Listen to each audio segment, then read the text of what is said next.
Assalamualaikum warahmatullahi wabarakatuh. Perkenalkan, saya Rizky Fitriada dari Program Studi Sarjana Gizi Institut Kesehatan Mitra Bunda. Dan dalam kesempatan kali ini saya akan menjelaskan secara singkat mengenai dua gambar, yaitu metabolisme kalsium. Nah, pada gambar pertama itu yaitu adanya kalsium di dalam tulang yang akan dilepaskan ke aliran darah, yang dimana sama-sama ketahui bahwasanya tulang adalah tempat penyimpanan kalsium yang terbesar yang ada di dalam tubuh kita. Dan selanjutnya, jika kadar kalsium itu rendah di dalam tubuh kita, tulang akan mengalirkan ke darah yang dimana untuk menjaga keseimbangan homeostatis kita. Dan kadar kalsium tersebut dideteksi oleh kelenjar paratiroid yang dimana yang terletak di dalam leher kita ataupun di bagian leher kita untuk mengatur metabolisme kalsium, dan di mana kelenjar tersebut akan terus-menerus memantau kadar kalsium dalam darah dan untuk merespon perubahan, yaitu dengan cara melepaskan hormon paratiroid. Dan selanjutnya hormon paratiroid akan dilepaskan oleh kelenjar paratiroid yang dimana jika dalam tubuh kita itu kekurangan atau rendahnya kadar kalsium dalam darah. Dan hormon paratiroid tersebut adalah hal yang penting dalam tubuh kita yang dimana dapat mengatur kalsium dan fosfat di dalam darah.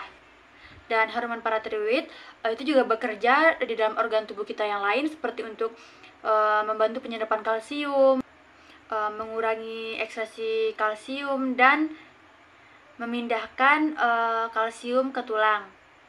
Dan selanjutnya, hormon paratiroid tersebut akan merangsang hati untuk menghasilkan kalsiterol ataupun yang dikenal dengan 1,52 dehidroksivitamin D3, yang dimana itu adalah vitamin D. Dan selanjutnya yaitu kalsiterol tersebut diproduksi atau dihasilkan di dalam hati, yang dimana sebagai respon hormon tiroid dan berperan di dalam penyerapan kalsium di dalam usus kita. Kalsiterol juga meningkatkan penyerapan di dalam usus halus, yang dimana berkaitan dengan reseptor di usus halus dan meningkatkan penyerapan kalsium dari makanan untuk dimasukkan ke dalam aliran darah.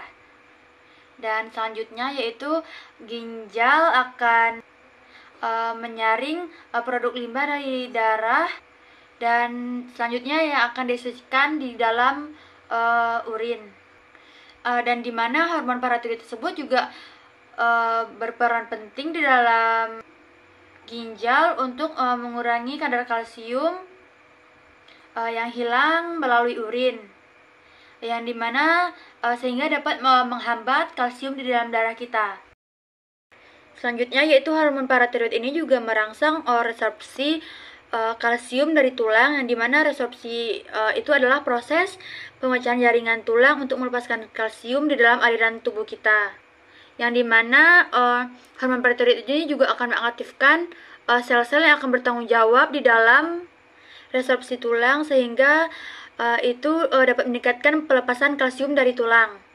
Dan jika kadar kalsium darah itu tinggi, maka akan diberikan sinyal kepada tulang untuk berhenti melepaskan kalsium. Dan jika kadar darah kita itu setelah normal kembali, maka sekresi pada hormon paratiroid itu akan menurun. Dan akibat dari penurunannya hormon paratiroid tersebut, tulang akan berhenti melepas kalsium, dan selanjutnya kalsium itu akan stabil. Dan pentingnya vitamin D di dalam metabolisme kalsium itu adalah salah satu metabolisme kalsium yang dimana dapat kita dapatkan dengan cara dari paparan sinar matahari dan berbagai macam sumber makanan. Dan vitamin D ini juga berperan penting di dalam penyerapan kalsium dengan mempromosikan produksi kalsiterol. Baik teman-teman, itu penjelasan singkat mengenai gambar pertama. Selanjutnya kita akan masuk ke dalam gambar yang kedua, yaitu siklus kontraksi otot. Sinyal dari saraf motorik ini menyebabkan pelepasan pada ion kalsium dari retikulum sarkoplasma, yang dimana ion kalsium itu berkaitan dengan protein troponin yang dapat pada aktin, yang dimana juga menyebabkan perubahan dalam bentuk filamen aktin sehingga memungkinkan filamen tersebut untuk berkaitan dengan miosin. Dan adanya bentuk jembatan silang tersebut adalah terbentuknya antara filamen miosin dengan filamen aktin, yang dimana jembatan silang tersebut untuk menarik filamen aktin ke arah filamen miosin sehingga menyebabkan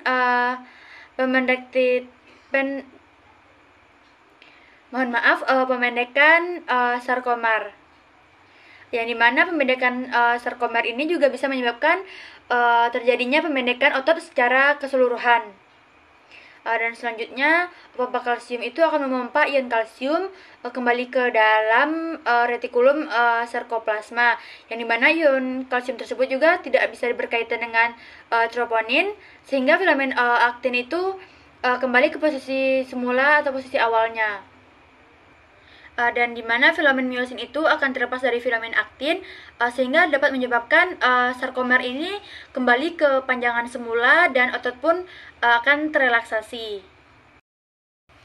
Baik teman-teman, sekian mengenai metabolisme kalsium singkat yang saya jelaskan. Jika ada salah katanya mohon dimaafkan. Saya akhiri. Wassalamualaikum warahmatullahi wabarakatuh.